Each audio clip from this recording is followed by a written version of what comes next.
Gente, aí nesse ponto, o Partiu Medicina traz uma das suas aulas mais espetaculares, na minha modesta opinião. Funcionamento de dois motores que são cobrados nos vestibulares. Já vi Unifor cobrar, já vi Unicris cobrar e já vi Enem cobrar, né? Então, é possível cobrar essas máquinas térmicas. Por que elas são importantes? Vocês já viram que basicamente existem dois tipos de motor? O motor a gasolina, que é o mesmo flex, e o motor a diesel. São os motores que conseguiram um melhor desenvolvimento tecnológico e a humanidade aplica basicamente em praticamente todos os motores a combustão interna. Então, o Enem já fez essa cobrança e outros vestibulares também. Então vamos aprender como é que esses motores funcionam. Olha só essa animação espetacular em forma de vídeo que o Partiu Medicina conseguiu detalhar aqui para você. Nós temos aqui, pessoal, um motor funcionando com as peças mais importantes numa visão de engenharia, numa visão de secção desse motor. Nós temos aqui, pessoal, as válvulas de admissão e de exaustão. Ao lado dessas válvulas, nós temos a famosa vela de ignição. Quando esse pistão estiver subindo e descendo, ele transfere rotação para um eixo de rotação. Essas são as câmaras de combustível, tá certo? Prontas para a ignição. Esse eixo de rotação tem uma peça torta chamada virabrequim, tá certo? Para ele conseguir aí os tempos corretos. Pessoal, esse é o funcionamento básico. O pistão sobe e desce, as válvulas abrem e fecham. A válvula de admissão, ela admite o combustível, como você está vendo. Em seguida, ela vai fechar e o cilindro vai subir com o intuito de comprimir o combustível. Quando chega na parte de menor volume, a válvula, que é essa peça aqui, ela vai central, ela vai soltar uma faísca. Essa faísca vai fazer com que o combustível entre em ignição e ele explode, empurrando violentamente o pistão para baixo. A gasolina queimada tem que ser expulsa, concorda? Para ela ser expulsa, ocorre o processo de abertura da válvula de exaustão. E esse processo aí, você vendo aí numa velocidade mais elevada, ele seria isso aí, ó. Admite, comprime, explode. Depois abre e faz a exaustão. Esse motor é chamado de 4 tempos porque esse processo ele contempla 4 estágios. Vamos ver como é que acontece isso? Instante 1. Primeiro momento, essa válvula chamada válvula de admissão, ela abre e recebe o combustível. Quando ela abre, a câmara de queima fica à pressão atmosférica. Então esse combustível entra a pressão atmosférica aqui, como nós vamos ver, né? Ó, o combustível vai entrar a pressão atmosférica. Pronto, tá certo? O combustível entrou aí. Você tá vendo aqui do lado que nós fomos do volume 1 ao volume 2. O pistão estava aqui em cima e ele desceu. Mas tudo isso ocorre a pressão atmosférica, correto? Em seguida, o que vai acontecer com essa válvula? Ela vai fechar. Observe aqui em cima. Quando ela fechar, eu vou dar uma paradinha. Pronto. A partir daqui, gente, o pistão vai subir. Se o pistão sobe a partir daqui, é verdade que o gráfico tem que voltar para sua posição anterior. Porém, como a válvula está fechada, a pressão em cima desse gás vai fazer o quê? Aumentar, não é verdade? Então eu vou ter esse processo aqui, ó. Olha só. Pronto, chegou nesse ponto. O que vai acontecer aqui nesse ponto? A ignição. Essa peça aqui chamada vela, atenção, motores a gasolina, eles precisam de uma vela de ignição. Essa peça chamada vela vai soltar uma faísca nesse combustível. Quando ela soltar uma faísca nesse combustível, que é nesse ponto 2 especificamente aqui, ó, a explosão vai fazer momentaneamente a pressão aqui subir enormemente, tá? Então eu vou esperar aqui esse ponto aqui, que é o ponto da explosão, olha só, né? Pronto, aconteceu a explosão como você acabou de ver, né? Então esse processo vai fazer com que, ó, violentamente esse gás chega a uma pressão altíssima aqui dentro. Como aconteceu uma explosão aqui, gente, o que vai acontecer dentro do pistão?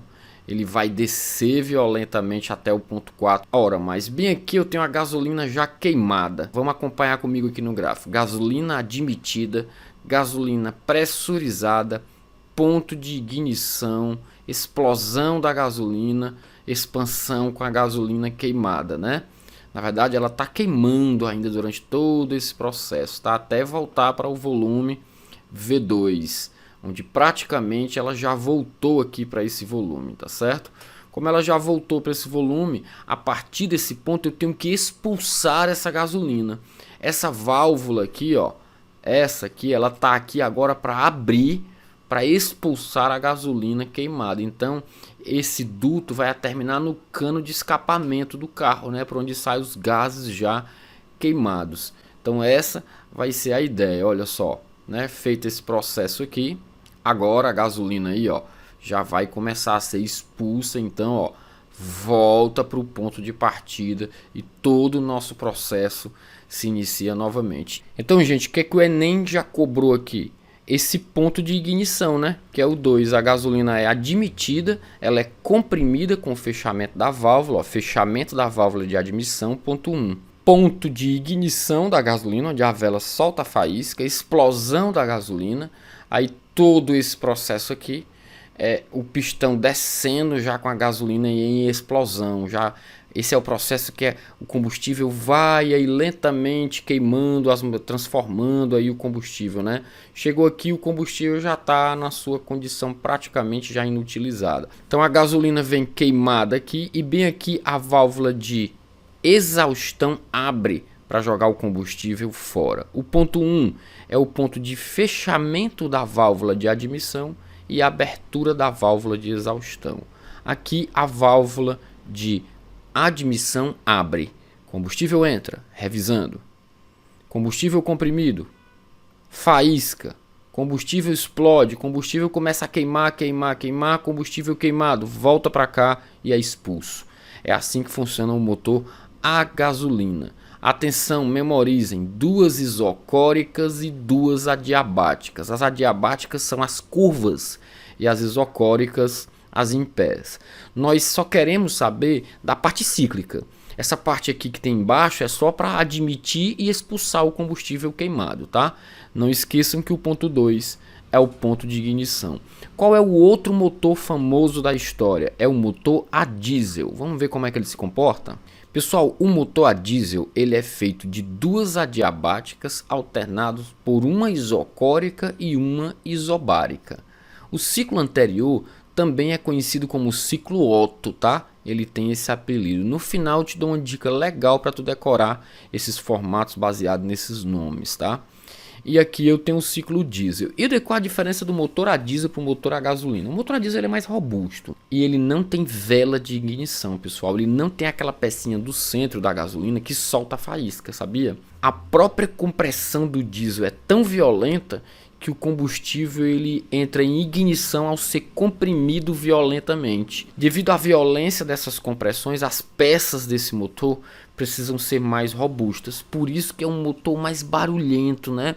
Ele geralmente faz um barulho entrelado, diferente aí do motor a gasolina. E qual é a diferença para quem dirige um carro desse?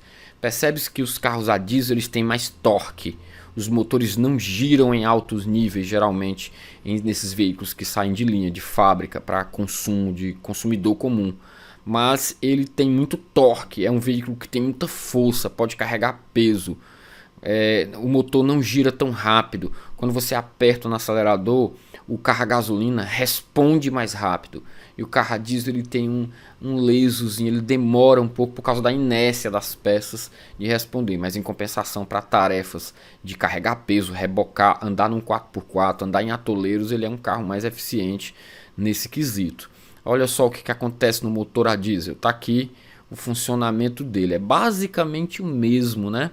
Só que aqui eu botei 4 válvulas representando. Olha só, admissão, né? Depois de a gente ver o gráfico, a admissão do combustível, né? Aqui eu vou ter o que? Compressão do combustível, Em seguida, ele vai explodir esse bico aqui, pessoal. Esse bico que está aqui no centro, ele não é a vela, viu? É um bico que injeta o combustível, ele é o bico injetor de combustível, tá? Ele explode, né?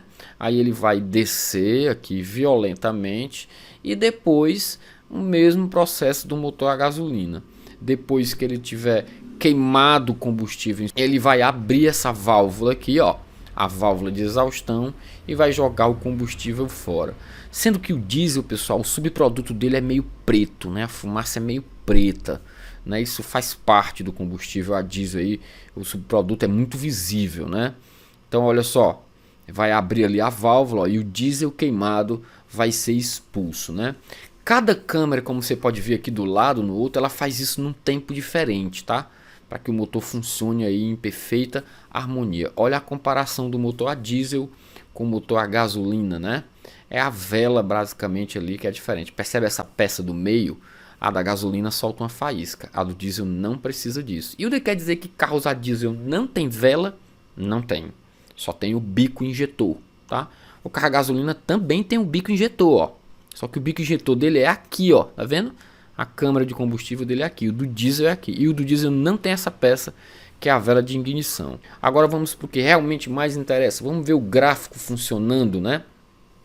Como a gente viu no carro a gasolina. Processo inicial, receber o combustível. Opa, ele começa a receber o combustível aqui, ó. Aí chegou no ponto 1, que é o ponto aqui de máximo estendimento da câmera, né? Saiu do volume 1 aqui para o volume 2 nesse ponto aqui, tá certo? Volume 1 aqui, ó, onde ela entrou, né? E volume 2 nesse ponto aqui. Em seguida, lembra do que vai acontecer? Essa válvula vai fechar para comprimir o diesel, né? Nesse caso, o diesel. Essa válvula, portanto, ela vai fechar e agora nós vamos comprimir o diesel. Onde é o ponto de ignição, pessoal? Pessoal, é o mesmo da gasolina, é o ponto 2, ó, tá? É o ponto de maior pressão que esse sistema vai atingir. Então aqui eu não botei os valorzinhos aqui do lado, eu vou botar de caneta, tá? Então aqui, ó, eu tenho a pressão aqui P2, né? Ou simplesmente P', se você quiser, tanto faz. Sendo que o P2 é igual ao P3. E bem aqui, ó, eu tenho o volume de partida, né? Que é o volume da câmara, que é o volume mínimo da câmara, quando ele admite esse valor aí, né? Quando ela está exatamente nessa posição que está representada, tá certo? Ó. Então vamos chamar esse volume de V1. Quando ela está lá embaixo, esse volume aqui, ó, é o volume 2, quando o pistão está lá embaixo e a câmara fica grande, né? O que vai acontecer agora? O combustível, o diesel altamente pressurizado, entra em ignição nesse pontinho aqui, ó. Aí a câmara vai aumentar de volume porque essa explosão vai expulsar o pistão para baixo, né? Explodiu, eu vou ter agora esse processo aqui acontecendo, ó, de 2 para o 3. Ele vai passar por outro volume, né? Um volume intermediário, que eu coloco já aqui no final, ó. Enquanto o combustível está queimando, ele ainda está queimando, isso vai descendo, descendo, vai voltar lá para o volume final da câmara, ó, lá quando ela está mais embaixo, o pistão, câmara no volume máximo, aí a gasolina já não tem mais energia, nós temos que tratar de abrir a válvula lá em cima, ó, para expulsar o combustível. E isso vai acontecer exatamente agora, expulsando o combustível. Perfeito, né, gente? É muito difícil entender isso numa lousa, confesso, né? Eu acho muito difícil, né? Então tá aí o processo funcionando direitinho e ele comparado. Perceba que o ciclo diesel, gente, ele tem as mesmas duas adiabáticas, só que uma é em pé e outra é deitada. Olha que dica legal eu vou te dar agora. Primeiro vamos completar isso aqui para você tirar um printzinho, né, ó. Aqui ele passa por um volume 3, né? Passa por um volume 3. Não é muito importante que você saiba, mas é importante aí eu colocar para tudo ficar completinho. Olha o ciclo diesel, né? Vocês estão vendo que no ciclo diesel a letra D tem uma parte em pé e uma parte deitada, né, ó. Dá para você ver aqui, né, ó, parte deitada, e do diesel, ó, parte em pé, ó, parte deitada, parte em pé. Deixa eu botar uma caneta de outro jeito, né, ó. Sempre vai ter duas adiabáticas, ó. O ciclo diesel tem um assim e tem um assim, né? Se você pensar nessa parte da letra D e nessa parte da letra I, ó, tá aí o ciclo bem desenhadinho, né? E na Otto, qual é a dica? Mais legal ainda, ó. Olha aí no ciclo Otto. Vamos voltar lá pra gente ver, né? No ciclo Otto, qual é a dica? Vocês estão vendo que o ciclo Otto tem duas letras T's e elas estão aqui nesse desenho, se você olhar com carinho, ó. Parte vertical do T, ó. Letra T, né, ó. Então, se eu pensar bem, ó, o ciclo Otto, ele é assim, né, ó. Ó, ele é o ciclo Otto. Aí, ó, só lembrar que ele fecha aqui e fecha aqui, tá certo? Fica bem legal de você memorizar o ciclo Otto e o ciclo diesel, como é que ele ocorre, quais são as características visuais dos gráficos desses ciclos, tá certo?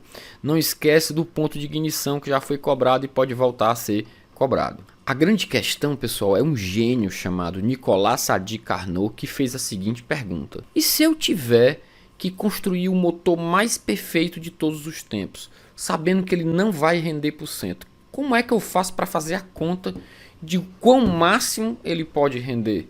Aí o Carnot entra em cena para resolver esse problema para a gente. E ele propõe um ciclo que é fechado por duas adiabáticas e duas isotérmicas, tá? Ó. Ponto 1, volume inicial, né?